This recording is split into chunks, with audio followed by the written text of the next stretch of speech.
कोणत्याही खाजगी अथवा अनधिकृत शालेय परवाना नसलेल्या वाहनातून शालेय विद्यार्थ्यांच्या पालकांनी त्यांच्या पाल्यास शाळेत पाठवू नये।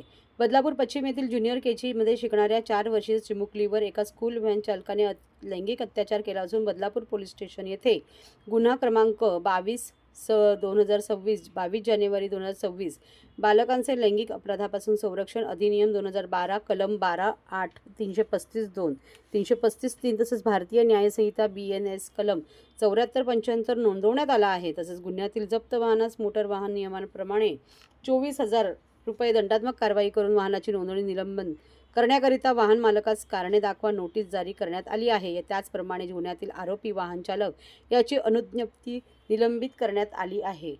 माहे जानेवारी 2025 ते डिसेंबर 2025 या कालावधीत एकूण 2059 वाहनांवर स्कूल बस नियमाप्रमाणे कारवाई करून 7,83,000 इतका दंड वसूल करण्यात आला आहे। तसेच माहे जानेवारी 2026 या महिन्यामध्ये एकूण 39 वाहनांवर कारवाई करून 1,40,000 दंड वसूल करण्यात आला आहे। उपप्रादेशिक परिवहन कार्यालय कल्याण कार्यालयातर्फे सर्व शालेय विद्यार्थ्यांच्या पालकांना आवाहन करण्यात येत आहे की त्यांनी त्यांच्या पाल्यास कोणत्याही खाजगी अथवा अनधिकृत शालेय परवाना नसलेल्या वाहनातून विद्यार्थ्यांना शाळेत पाठवू नये, असे उपप्रादेशिक परिवहन अधिकारी कल्याण आशुतोष बारकुल यांनी कळवले आहे।